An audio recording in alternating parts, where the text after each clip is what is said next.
Is this mic on? I hope Do you know so. what? I actually enjoy getting up on the Monday morning extremely early. I'm sure I've high-fived the milkman on my way out. I hope you stole some milk then.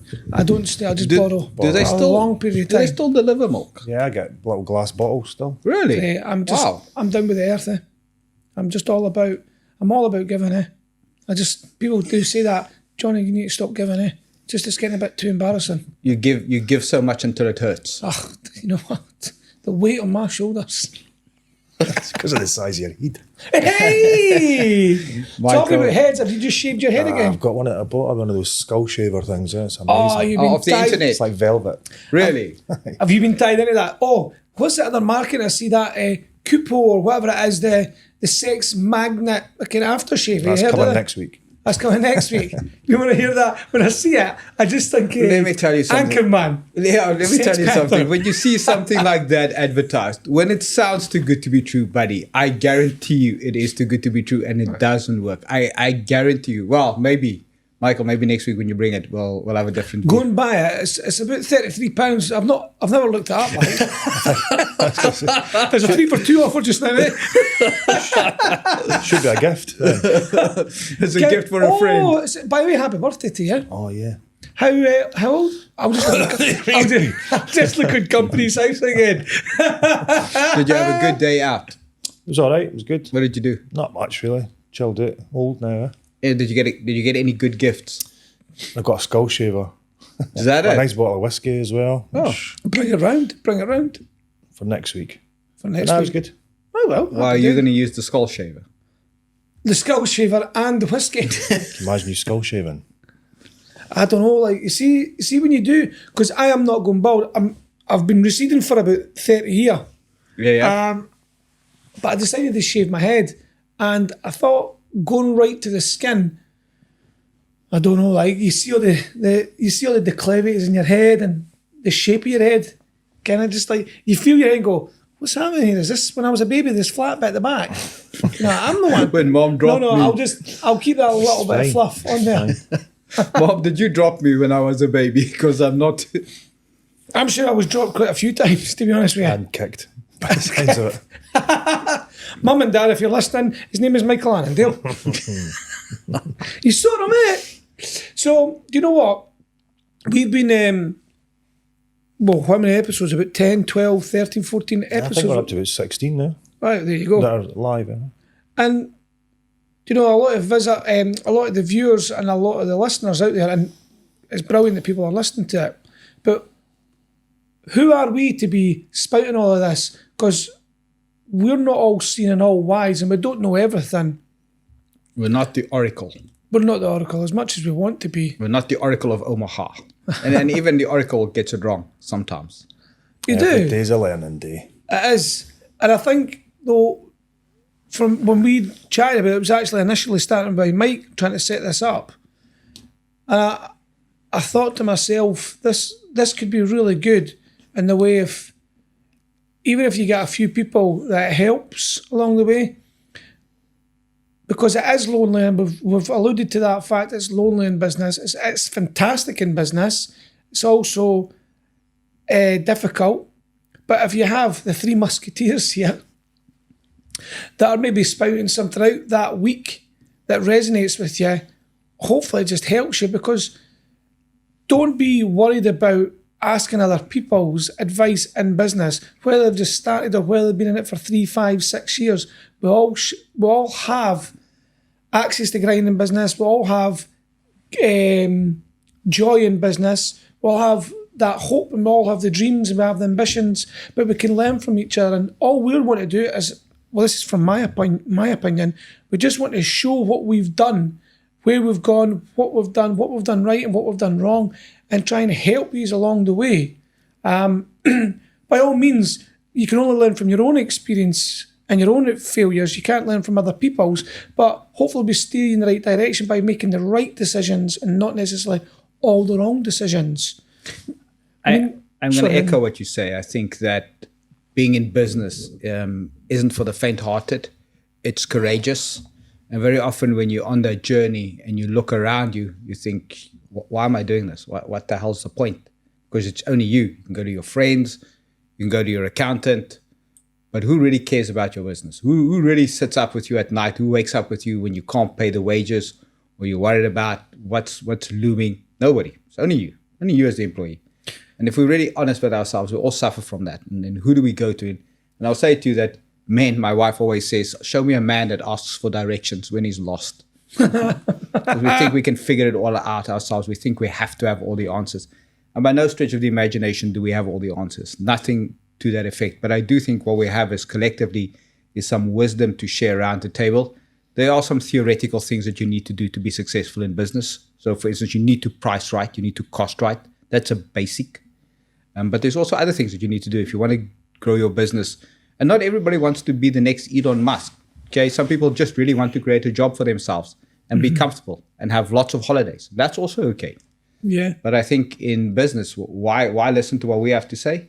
Because I think we've got the right mix of taking the theoretical in the book and showing you how to apply it and saying to you why it's important. Because it's important that you understand why you're doing something. Doesn't matter what I say. Doesn't matter what you say, Johnny, or Michael says. If you don't understand why you're applying it and what the long-term benefits are, you're never going to do it. You never. People are just like that. And what about you, Mike? Well, I think it's part of a community that we're trying to build. Like, it's one of the things that we should always get into earlier in business, I think, is getting some kind of mentorship. So, although this is not a mentorship, there's advice there, a bit of help. And I think we're also in business, we're also very scared to ask for help. And I think the earlier you can get into the mindset of other businesses will help you. You know, it doesn't matter what level you're in business, there's experiences that you've been through that somebody else hasn't. And if you can tap into that along the journey, then you'll definitely get on a lot better. Did I tell you that you need three things? You need an advisor. Now, an advisor could be anybody. It could be your accountant, it could be your solicitor, it could be somebody that does that. But it's somebody that's impartial, that you deal with on a bi-weekly or a weekly basis. He gets to know the nuts and the bolts of your business. And then you need a mentor. A mentor is somebody that's already traveled that journey. And you meet with him maybe once a quarter, maybe not more frequent than that. But what you really want to do with a mentor is you're going to go, look, I have this challenge. These are the things that I'm doing. These are the things that I think will work. These are the things I think haven't worked. These are my critical success factor. This is the path I'm looking on. What do you think? Because he's already traveled that. He just gives you input. He guides you. And then you need a sponsor. And the sponsor is not, because immediately when I say sponsor, everybody thinks, I've thought about it. Immediately. So a sponsor is who talks about you when you're not in the room. Who's the guy that's got your back? That when you standing around in a circle, you go, you know what? The only place to go to is with Johnny. Who does that for you? Because by doing that, you're deferring credibility already to Johnny. You won't believe the opportunities that come from having a sponsor in the room because it's a guy that's got your back. Mm-hmm. And they go through a cycle. Advisors are useful, but very often when people go to advisors, okay, they think they have all the answers. I promise you, if they had all the answers, they'd be your competitors and you'd be out of business. Yeah. Yeah. So it's about going around that journey, teaching you how to think differently, educating you. It's about learning all the time. Yeah. And it's not only one answer either. Like, you could have somebody who's giving you some advice, but that might not be actually the right course of action you need to take. So there's much advice in learning. Just educate yourself. Yeah. If you can get a little nugget from our podcast, somebody else, go to networking, speaking to people. Yeah, there's no monopoly on advice. And remember, with Chat GPT, everything is now... It's my best part. Everything it's available. But there's a very, very big difference about reading something and actually knowing how to apply it in real life. So a doctor can read everything he wants to about cutting open your appendix until he actually does it, until he's actually been in there and not taken out your large intestine instead of your appendix. Okay, it's all just book knowledge. I know lots of guys with fantastic book knowledge. No problem with that. But how do you apply book knowledge into practice? Yeah. That is the trick. I remember I got told years ago when I started the trades, they said it's learn how to deal with fuck-ups, how to navigate around it and get it back to reset so you can start fixing it again. I'm like, oh, right, okay, that's interesting. And that was a golden nugget for me. Yeah, here's one for you. Just in case any widos out there thinking, those you can't do, teach. Yeah. Now, But we're still doing. Aye, but I'm pretty sure that I've mentioned this before in previous episodes. So your background, when I met you, Wicus, I don't know if I was your first, second, third client, and when you moved over here and you started the business, but I needed to trust you, and I needed to know what your background was. But when you said you had your own business in South Africa with a family, I was like, right. So he does know. He's either failed at his business or he sold his business. We never went down that rabbit hole right there and then.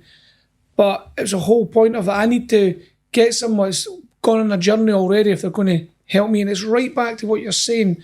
Those who are coaching you, if they were that shit hot at it, they would be doing it themselves.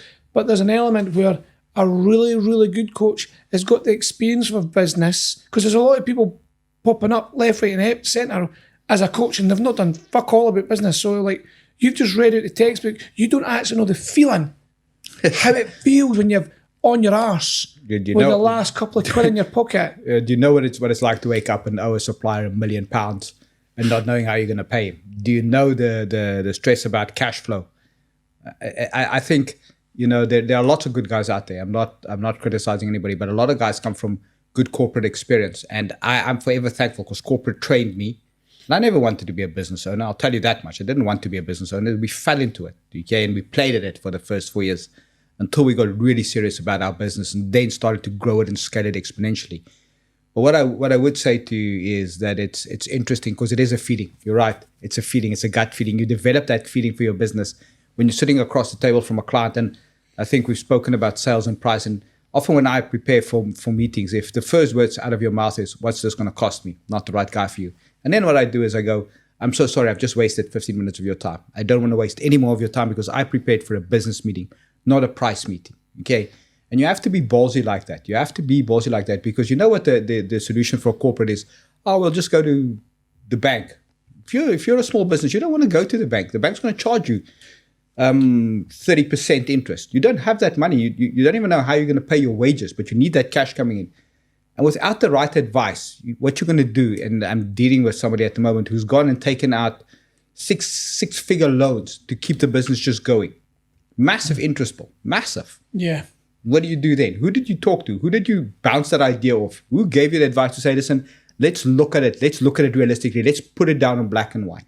See, this is the thing, when you're needing money, you're needing a cash injection. Some people don't actually look at their outgoings as such and go, what can I trim off here? What, you know, that old like $2.99 that you've got, it's been lying from PC World. There's other suppliers, obviously. But it's just lying and you're like, what the fuck is that for? That's been running for 3.5 years. You need to clear out your bank. You need to have a look at your bank account. What's going out? What's these wee 3.49s and 5.99s? Cut them. Get rid of the Sky. Get one of the wee sticks or whatever you want to call it. But you have to look at your costs. Before actually needing more money, look at your outgoings and then strip it back, because you've obviously ran with those costs for so long. And some of them you don't even realise. So you really need to be on your numbers. Yeah, I maintain that, you know, when you look at your numbers, it's not just about your profit and loss. You need to know things like, what's my average client value? What is my client acquisition cost? Those are things that they don't teach you. When I talk to guys about growth, I'll talk to them about price effect and volume effect. Okay, the reality is, are you increasing your prices or are you decreasing your prices? Are you putting on more clients or less clients? Why don't you measure those type of statistics? Because those are things that actually make sense in the business to measure. Mm-hmm. So if I was Michael, how many new properties have I put on? How many properties have I lost? Why have I got such a big churn? Those are the things. I mean, they talk a lot about Tesla. Tesla is not a car company. Tesla is a data company, because Elon Musk has realized that he has got access to data. And if you can make informed decisions based on your data, you're way ahead of everybody else. It's not who's the biggest or controls everything anymore. It's about data. It's about intelligence. It's about understanding your numbers and then going out there and doing something about it. So very often we live in an age of instant gratification. I think I've asked this question before. Johnny, if your phone breaks today, what will you do? Smile. Go, ooh, peace. If my phone breaks today, yeah, I would just go and get another phone. You get it. You won't have it fixed. Well, yeah, I'm going to be. No, I'm assuming that it's absolutely broke completely. Yeah. But you're with the majority of people. When something breaks, we don't fix things anymore. We go and we buy a new one. And things also break. And things but just break. let you know, I got a brand new bloody iPhone. Yes, iPhone. If anybody wants to sponsor me with this, iPhone. Bluetooth doesn't work on it. Yeah, need to take it back to them. But because I'm really, really, really tech savvy, I've ran with this for about a month and a half with no Bluetooth. I'm like, I just need a phone call. I will say to you that one of the things about Apple, and I really like their products, is my daughter had a set of AirPods that I bought for her. About 3 months in, I'm phoning her and she says it's not connecting. Like, we're going back to these guys because now I'm raging. So we get in there. The guy goes, I'll test it. He goes, oh, no, sorry, it's defective. Here's a new pair. No questions asked. Takes it back. Right. So product failure happens. Things do go bad. But we live in an age of instant gratification. When we start our business, we think we're going to be millionaires in month one. You know that it takes you 7 years to build a business where you're actually just financially comfortable. That's not even talking about saving for your retirement, nothing. So 7 years. Are you prepared to invest 7 years of sleepless nights, worry, aging, receding hairlines, going grey, becoming old? Are you prepared to invest that for your return? That's exactly. I mean, Mike, for the viewers, the listeners, all that jazz, you've got quite a few businesses. Why? Good question. I know. I'm really good at them. There's a drive. There's an inner drive that pushes that, and that's your why. That is your why. So here we go. I'm just going to keep asking you. Where did that drive come from? Like, I think originally it was a belief that you could do something better. Like there's a gap in the market, if you like. It's a phrase that's used a lot. But you know, when I was looking at the letting, particularly, I was in business before that. But when you're looking at the letting side, it was really not a good sort of sector. Tenants were a byproduct of it. Very suited and booted, kind of starched environment, all soliciting background. And when you're trying to deal with people like that, and I already had property portfolio, I had good tenants, good properties, had a real nice thing going, and then I tried a few. It was 3 letting agents I tried, and it was just a joke. Like, it was horrendous how bad they were. And the attention to detail wasn't there, no relationships getting built. It was really just all about the numbers and getting things, properties through the door so that they could get their turnover up. So yeah, that was a drive to go, I can definitely do better here. So that's what kicked off the letting one. And then from that, early doors, I just had, like, if you see, I started with about a blank page and put letting agent, like, where can I go from that? Because I'm a big believer in there's no point in just having a cake shop if all you do sell cakes, because if you stop buying cakes, that's the end of it. So what can I diversify from that? Excuse me. And then that drives then all these other business ideas, and they've then gradually I've built them up, and it's easier to do that once you've got a established business. And if I can come off that, like, say, all the maintenance side, for example, lots of maintenance gets done with the letting. Mm-hmm. So I had a pre-built business, if you like, starting up the maintenance again, which is obviously my background anyway, from joinery. So there's another business being started there that I can hand over all the clientele that I've got for all the properties. So you already have a sales funnel, you already have, exactly. You're diversifying into something that's related to your business. So then it's from that, and then the other business is inventory company. The golf studio is a bit of a different one altogether there. But that's just because you like golf. Yeah, and in the property side of things, I've all been involved quite heavily in property all the years, but they all really feed each other, the businesses. So, see, a lot of people listen to this. I really want to explore this a little bit, because it's just passing comment from people that I've met saying, and it's not bravado this at all. It's more like, we couldn't do what you could do. And I'm thinking about what you do, what we do, what a lot of the people that we're around do on a day-to-day basis. Is it extremely hard work?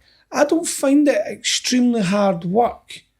I'm comfortable with that. Even I'm comfortable with the blows of the longer hours. I don't really see the longer hours. Maybe it's a habit. It's a mindset. So Aristotle said that you become the sum of your habits. That's what you become. And you know that when you've got employees, they don't care about your business like you do. They see it as a 9 to 5. It's a mindset. It's a habit that you come into. I've never suffered from that. So it's very difficult for me to understand that. I don't think I'm getting my point. Like, let's use you, Mike.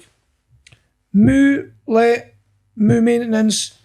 Ginger Giraffe, the Golf Studio, then the property. Now, I know how you work that. You've got the right people and you're a leader. You're trying to create the path for a lot of people and you've got really good people around you. But for somebody hearing that for the first time, that's maybe just starting the business, go, what the fuck? But nobody listens to the stories to where people are. Now, I'm not saying by any stretch of the imagination we're multimillionaires, nowhere near it. But we've got that inner drive and determination, and we've failed quite considerably along the period of time. We're in business for 10 years, 11 years, but don't look at someone in business and think they've got their shit together. They're paddling quite a lot. They're maybe fortunate enough because they've got some people to take some of the blows for them, but ultimately, we are always responsible for when the shit hits the fan. And when things go great, yes, we take the biggest risk, so we get the biggest reward. But just because we're all showing our glossy mags and some networking events and all that, and you see a fancy car, that's all taxation purposes to offset tax. Nobody can afford paying that amount of money for a big fancy car, but they might show off that they're loaded. They're just using their business to get to that bravado-ish, that ego, whatever you think. Just don't think that you're completely different than everybody else. We're all the same, but there's only a handful of us that are actually willing to drive and keep fighting that wall, and eventually, if you hit it enough times or use the right tool, you will get the fucking thing down. Just don't think you're lonely. We're all the same, and a lot of people just like to show off the bravado. Let them. Just let them do it. And you just do you. But make sure you do not give up and be around the right people. And I think that's why I like you guys as well, because you show that you're not giving up. Should be a button for applause, eh? It might work. That one an award for that. No, but it's more of the emotion. I can actually feel my emotions getting there because I've seen it time and time. And I used to be that guy like, oh, look at him. Oh, he looks smart as anything. He looks cool. Oh, look at that. And when I'm around other people, and I have been, I'm like, oh, aye. But now I've just realised it's all shit. They're all just very shit. They're showing that glossy mag and the bravado. I'm like, I'm just like, aye, cool. I'll just be me. Yeah. I'll just be me. And I'm comfortable with me. Because on that, you need things to it's delayed gratification. So when you do get some money coming in, you need to be able to spend that on the things that you actually want, and that's aligning your goals. But I think also the business is there, so you're not maybe making millions, but you need to use your business to try and bring your own personal outgoings down so that you are getting something from it. And that's where you get the cars and put your phones on, get a company mobile. And all these kind of things are where you'll start to make a bit of money back rather than it actually be a financial payment to yourself every month and then you get taxed. So hopefully people understand that, because however my brain works, that was too fast. I understand it, but for somebody else listening, I'm just hoping that I'm getting the minority or the majority of people that don't quite understand it. So you make, let's say you make 60 grand a year. So just rewind. Right? Rewind. Make this really dumb this right down. Rewind. Simplify when it. you started your business, when did you get paid? I would say generally it's always last. Always last. Pay yourself first is one of the main things. So before you pay yourself, what did you need to make sure got paid? All your bills, all your outgoings, your gas, your electricity, your van, your diesel, your material, all your suppliers. You have to get all of that. Even if you don't have premises, you have to get all of that done first. Okay, so what you are saying is that in that sphere, you need to start thinking about just maybe moving your mobile phone from a personal expense to a business expense, which actually means that you just take 10 quid or 20 quid less a month, but that runs through your business. And if you're registered for VAT and it's registered in the name of the business and you use it for the production of income, you get that as allowable tax deduction on your business. So your business at the end of the day will pay less tax. Yeah. Whereas if you give yourself the extra money to cover your bill, you're going to get taxed more because you're giving yourself more wages. There we go. So that's what we mean by doing things like that. And that's when you see people driving around in a big fancy car, they're using that against their tax liabilities. They're putting it through the business because they use the car predominantly through the business. They do get taxed on it from benefit in kind to tax. Yes. But when you weigh it up, at the end of the day, they pay less tax. It's like at the end of the day, how do directors remunerate themselves? They take a small salary, which is equal to your personal allowance, and then they take the rest in dividends, because I think the first £37,000 of dividends, you're only paying 9% tax on.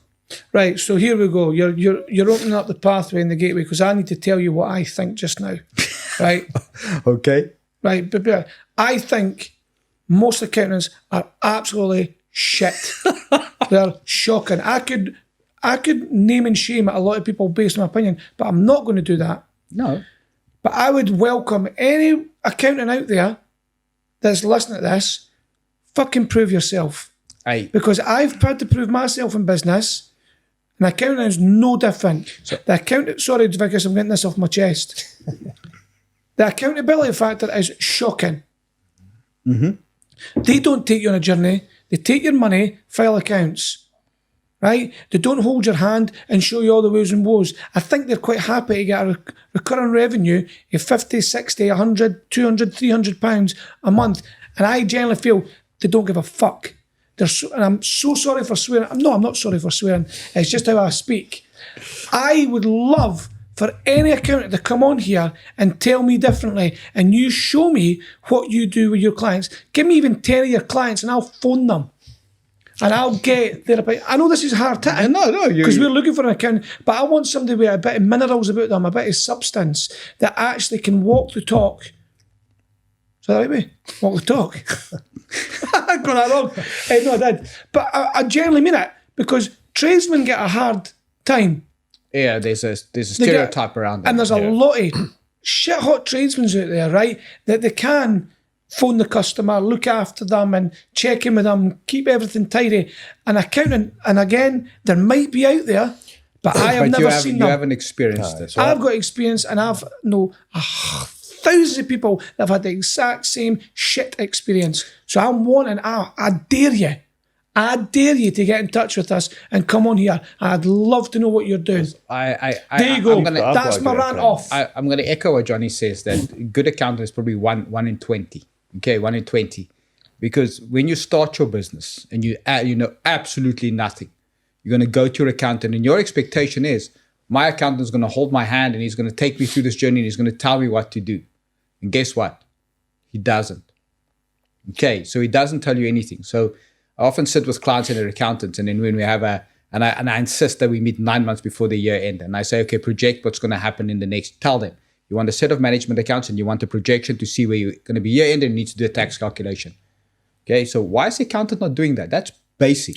You have done more for me than any accountant in my puff. Now, I know I'm meeting you a lot more, but when I set out, when you get to a point in your business career after 3, 5, 7 years, try and learn it before that. Hold them accountable. Say, right, so every month we're going to have a chat on the phone. Stick to that. And every quarter we're going to meet up. Even if you're not VAT registered, right? Make a point of getting your money's worth. And it means that they'll have to be on you. Oh, Christ, they're coming here in about a week's time. Figure out, because they should be telling you, this is what you've been earning. These are your outgoings. Remember, your tax liabilities are coming, so we'll need to steer away. What things have you been buying? What purchases have you got? They should be helping you. And that's where I think, to understand, what you don't want to have is you're starting to collate some receipts and all that kind of stuff and invoices that you've been doing all year, and you hand that to your accountant at the end of the year in a box, and then they go away and they do the calculations, and then you get a bill. And there's no education in that whatsoever. And I've been there, we've all been there. So it is finding an accountant that will actually sit with you, as you're saying, and help you. And that's no good for an accountant as well. And I'm going to put the accountant's hat on. They don't want a box full of receipts and spending hours on it. They want to keep something, just the information coming in. And then they can steer it. Like everything's going digital now anyway. But April 26th, making tax digital. Whether you like it or not, you're going to have a system that subscribes to HMRC, whether it be Xero, QuickBooks, whatever your system is, you're gonna have to do it. But again, I say to you, information is power. It's your set of numbers. Now, not everybody is a bookkeeper. Please don't get me wrong, because if you don't understand the difference between a debit and a credit and an income and an expense and what you can capitalize, stay away from it. But get a decent accountant, because when you sit down with him and you look at your numbers, he's going to tell you you've got a great year in sales. You can see it in your cash flow. You can see it in your numbers. Ask him why. Because if he's already invested in your business, He'd want to understand, A, are you selling more products, less products, more clients, less clients? He'd want to understand that in order to give you a number. It's easy to look at numbers on a piece of paper. Guaranteed, where you look at advertising expenses or whatever, and you go, oh, you need to cut those expenses. Really easy to sit there and know to say that to a client without knowing the detail behind it. Because when you get your year-end accounts, if you don't understand them, then you're kind of hitting a. You don't know where your money's gone to, where your money's come from. But where do you learn that? Is where you learn it. Really, the best person to learn it from is a good accountant. Yeah. So he can sit and explain everything to you. Because you see, we're talking about making cutbacks and stuff, your outgoings, but actually, like we are pretty good with all that. So our outgoings, any cutbacks and stuff we can take off our outgoings are minimal. It's not going to make any difference to the businesses really. So therefore, if you're having cash flow problems, that's not the answer for the businesses I've got. The answer's coming at the top end. Yeah. So a good accountant would sit you down and say, okay, let's look at what's called fixed costs. So whether or not you do a sale or not, those costs you have to pay. Normally a fixed cost is something like salaries or rent if you've got premises. And then you've got variable costs, that cost is related to your sales. So marketing expenses could be a form of variable. If you use contractors, could be a variable expense. You need to understand that. It's your numbers. And you need to understand. See, when you go down that, when you start looking at cutting the costs, that's brilliant. And you can get to a point, right, I can't do any more. Right, so where's my problem lying? Right, and there's something a guy called Mark Miller, he used to own Heritage Portfolio. He showed me this graph about hitting the brick wall. Mm-hmm. So you hit the first brick wall in your first 1 to 3, 5 years. The next one, it can go over a period of another 5 years. But this wall's really difficult. It's a bigger thick, wall. It's hard. But what's happening is you've actually grown. And at that point, when you've grown that much, it's like maybe after the first 7 years, the first thing you do, you've made a wee bit of money, so you go, I deserve a new car. I'm going to buy a car. What am I going to buy? The business is going to buy that. I'm going to go on a nice holiday to Turkey or Dubai or whatever, because I deserve it. I've sweated blood, sweat and tears for 7 years. But then what happens is you hit this brick wall and you need to get through that brick wall. He explained to me. But what's happened at that brick wall, your second brick wall, your costs have gone up. You've got the expensive car, overhead for the business. You get a nice fancy holiday, family holiday, and you want to go next year. You've got more staff. Your marketing budget's a wee bit higher. Everything's a lot more. So you're trying to figure out, what do I do? Do I spend more money to get more marketing in? Do I get more people? Maybe I need to get less people. Or maybe I need to look at my culture and actually how everybody's performing, who's dragging their heels. You only look at stuff when crisis hits. Mm-hmm. And what I'm trying to say is, look at your business constantly through that looking glass. Right. So you want to be proactive instead of reactive. See, I know you shorten it down with your senses. You're very good at that. Sorry, Johnny. So that brick wall is quite hard to get through, but you need to keep pressing. But once you've shortened your costs, you've done all of that, a lot of it comes down to sales. Absolutely. And that's a variable cost that actually you want to put up. Yeah. So when you look at your business, for me, business is all about risk and reward. And if I start a business, I write down everything that could go wrong. So even if my business has been trading for 7 years, I go, what if I lose 50% or 70% of my clients? What would I need to do? Okay, what would I need to cut? Well, this could go. And I go, okay, well, am I only going to cut it then, or can I cut it now? If I use it, it's like in our house, when we arrived there, we got a storage unit. Went into the storage unit the other day. I've got 8 boxes. It's been there for 8 years and we haven't unpacked. Those boxes are going to go because the likelihood of me using it is zero because I haven't used them. Mm-hmm. So, and the same principle applies in business is if you look at your expenses and you look at that, you go, this can go now. But sales is the lifeblood of any business. No sales, no business. And what are you doing to feed that pipeline? Because you know what? You wake up one morning and you go, oh, I'm going to be short this month. That didn't just arrive at your doorstep yesterday. Didn't. It's been coming, and you've taken your eye off the ball.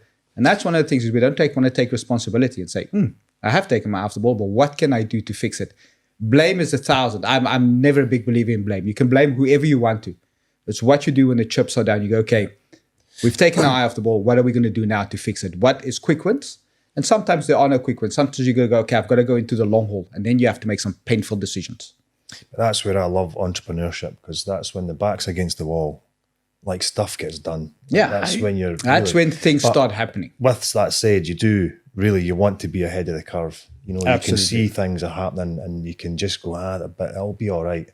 That's not being proactive. You need to make sure that you've got things in place that are pushing the business back in the right direction, because it can turn on a sixpence like it so quickly, especially cash flow. We've Cash all is been king. there. Cash We've is all king. been there. Yeah. There's nothing better when you go, oh shit. But you're so true.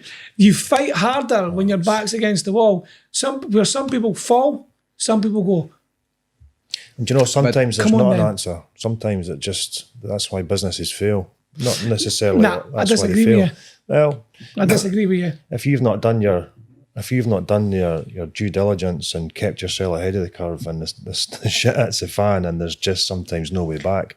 And I've seen businesses, and I've been part of a business when I first started, where they were so far gone on that journey that they just were fighting every day for years just to keep cash flow going, just to keep the business going, and it was pointless because they were basically just working for everybody's wages. Before you answer, can I ask you just a quick question from my side? Is when do you throw in the towel? When do you say enough is enough? And that's I the thing. can't do this When the anymore. bailiffs come Right. or the police. The police No, what I'm saying back to there, no, I do. I never meant that flippantly. From that, I know what you're talking about, that previous business that you worked in. When you get a couple of, that doesn't happen overnight. No, That was a exactly. long trajectory. They had moments, and they never dealt with them at the moments.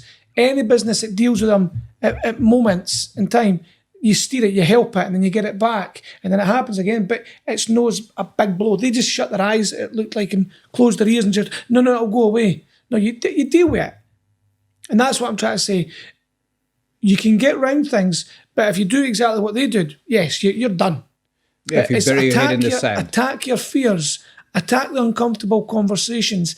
I don't like dealing with numbers when I'm sitting with you, Wicus, but it's so important. That's just naivety and just being a bit immature. You've got to attack your numbers. You've got to know everything about it, and I want to know everything that's going on. Having the uncomfortable conversations with staff members, team members, you will feel better once you've said it, and just say it. Just say it and get it out the way. If somebody's annoyed you, say it. If somebody's doing something that you don't feel is right, say it. Even if it's your husband or your wife and they're in the business, say it. Get out in the open. Put the... And then sleep on the couch if it's your wife. Yeah. No, she will sleep on the couch. She's Very, smaller very- than me. No, exactly. Sorry, honey. No. But you've just said a true thing. You know what? I think so many people go into business with a good idea, okay, but they haven't done the research behind it. They haven't done the actual work behind it. Because going into business is not that easy. It's not that easy. Do the research. Put in the hard work. That's why we talked about creating a plan, doing the market validation. Do all of that before you go into it, so that you know that it's going to work. Do you properly, and I mean properly, remember what it was like first starting out? And I mean the feeling, because I am conscious that we're getting carried away here. Sometimes you need to do this and you do that. I thought we were going to be billionaires in 2 years' time. But I really did think that. The reality is we were poorer 2 years in. I had a job that paid me well. I was poorer when I was self-employed, scrounging money together. That feeling is great. Okay, when you start something, you've got new offices, you're going out, you're seeing new clients. You know what? Then nobody buys from you for a period of time because they're testing you. And nobody knows who you are. And nobody knows who you are. And you've got that fear, and you know how quickly that fear, that saps it out of you. But then when your back is against the wall, you go, we need to do something different. We need, what are we doing that's working? What have we done that's not worked? All of those things. Do you remember it? Yeah, but like the journey is at the start of it, when you start to get that idea that's in your head, and then it's maybe down on a bit of paper, and then before you know it, it's a growing, thriving, somebody's paying you money for that idea you had. That's a buzz. That's an amazing buzz. And it's just taking it from there and then channeling throwing it in the right way, yeah. So no, and I want to explore this more. Maybe it's my thought process, and I really need to look at, dotting I's and crossing the T's with emotional roller coaster. did you get up extremely early, like you do now? Yeah, I've always gotten up honestly. early. Truth. Always. I want the truth. Didn't Yeah. bullshit. I've always gotten But up see, at like even as 5. an employee, always. when I was an employee, I was absolutely dedicated to my craft, to the businesses I worked for. You know, I was so keen on learning. It really wasn't about the money for me. It was always about getting the knowledge. So I'm going to tell you a quick story. I was employed and I went for a job interview as a financial manager because I'm trained as an accountant. I went for a job and met the financial director, and he goes, "I really, really like you. My boss is the MD. He'd like to have a word with you." I have a meeting with the boss. He's like, the MD, he says, "You know what? I really like you. My boss that takes care of Africa and Asia is here as well. Would you like meeting him?" I'm like, "Sure." Met him. He goes, "You know what? You're just the caliber of person I'm looking for." Like, that's fantastic. He goes, "But my boss, which is one of the top 5 in the company that looks after the whole region, he's also here. Would you like to chat to him?" By now I'm thinking I'm a shoo-in for this job. HR guy comes along. I do a little bit of a form, and then after 3 hours, I'm thinking, I'm a shoo-in. This is my job. They go, "We really like you, but this job's not for you." And I'm like, fuck, you've just wasted 3 hours of my time. But MD said, "I like you so much that we're going to create a position for me." One person said, "I believed in you so much, we're going to create something for you." And that set you off on a trajectory. Okay. So I've always suffered from, and that is one thing that I've learned is and that's why I get up at 5. When I was employed, their job is to give me an opportunity. It's what I make of it. Okay. And very often when we start a job as an employee, we expect the employer to bend over backwards from us. What if for a second, God forbid, we as an employee actually do more than what's required of us? See, I was And like not that. expecting a bit of a reward, because reward always comes in the end. I've learned that. I've really learned that. I put in heart, soul, and effort into that business for a long time. I got to the office. If you had to start work at 8, I was there at 6:30. Got everything done. Everybody left at 5. I left at 6. I put in the effort. You know what they did? They recognize you. Not immediately, but a year, 2, 3 down the line. They recognize you and they put you on a trajectory. But we don't do that here. Employees, and I'm generalizing, so my apologies, but we start a business and we want the business to give us company cars, 50 grand salaries.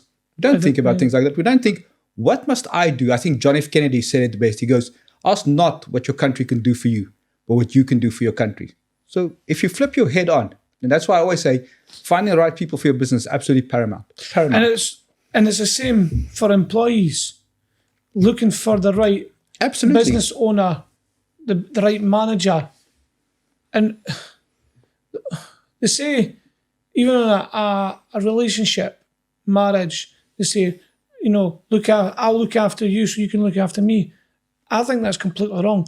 Look after yourself so then you can look after them. Look after you because you know how you feel, how you tick, and fill yourself right up with the right stuff. And then you're A for away. And as long as they're doing the exact same thing, you're both getting the outcome of it. And it's the same with an employer and an employee. You do you and make sure you're the best version of yourself. I'll do me to be the best version of myself as a leader, a boss, whatever you call it, a manager. And we've got half a chance. Absolutely. But it's finding the right person. And that's why, whether if you're in retail, if you're in financial services, there's loads of those companies. There's just not loads of the right leadership. So find the right one that suits you, because not every employee wants to be an entrepreneur, a business owner, and that's absolutely fine. But you can make a really good living. You can get your contentment, you can get your holidays, you can get everything, your family life, perfect. If you can get just imagine that you found the right employer. And the right employer was somebody that you could actually talk to. Tell them, put the dead fish on the table with them, as you say. You can ask them and not be frightened of their response. They were kind, they were empathetic, they cared. They are out there. So find them from an employee's point of view. Go and find them. They will be there. Often when clients interview, I say to them, let's just say we advertise a job for 25.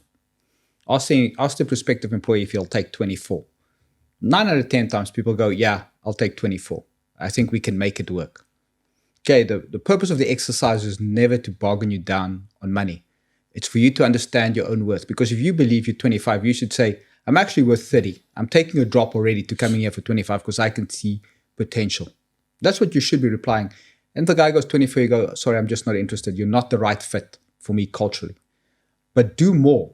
I would say if any employees are listening to this or any business owners, is you need to look at your staff and you need to reward and recognize the guys that's with you. And when I talk about salary increases, it always amazes me, 3 to 5%.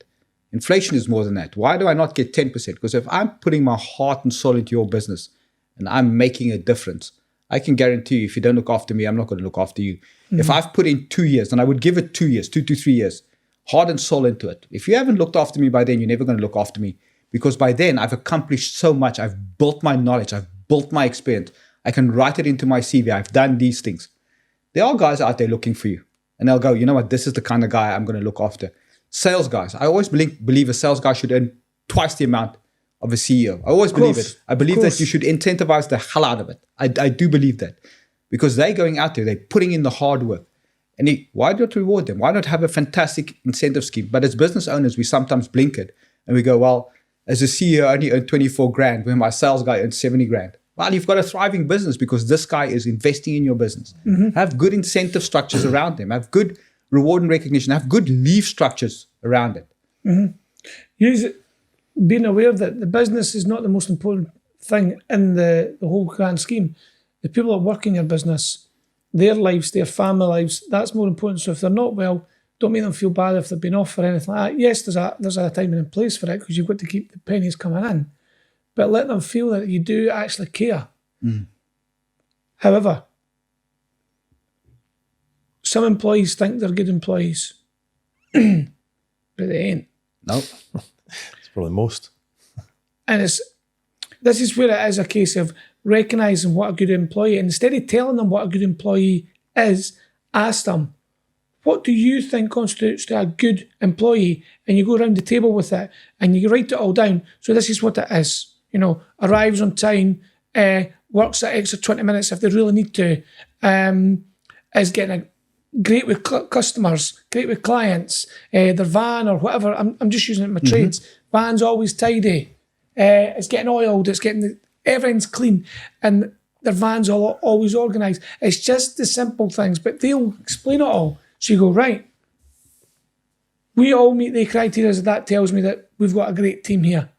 And when somebody fails that mark, arrives late, there's an accountability factor there. But just saying it and telling them this is what it looks like, tell them. Yeah. Ask them. What does a good employee look like? What do you value in a good employee? What would you like the business owner to give you? And the same idea. You? Absolutely. What's a good business owner, a leader? What does a good leader look like? Like to you. So then you can get a kick up the backside. So I think that when you're looking, and especially if you're the business owner, and 80% of your time is really spent on 20% that matters. Genuinely, you spend 80% of your time on 20% that matters on your business. You want to flip that. You really want to grow your business. You really want to be serious about it. You don't want to play in business. But again, that's your call. You create something, but you need to take the long-term vision. They say Rome wasn't built in a day. So what are you looking at in 3, 4, 5 years' time? That is sort of where you need to look at, and people become key to that, because you can't do everything yourself. There's no ways you can do everything yourself. You're going to burn yourself out. There you go then. Well, I think we've had a good show today. We had an interesting day. Do you know what's really good? When you do it this early, there's no phone calls. There's no text messages. There's no WhatsApps. the day I is have to feel like I've done something. Nobody's got in touch with me. This is great. You get more done. I get more done because I'm normally at the office at about. I get more done between 6 and 8 than I get for the rest of the day. And that's another thing. That is the thing. It's a learned behavior. It's a habit. Things become habit. But we don't want to have healthy habits. It's like eating healthy or going for exercise. It's hard work. You put in the effort and you'll reap the reward. Exactly. So on that. This is your world. Shape it. Or someone else will. Boom. Drop the mic.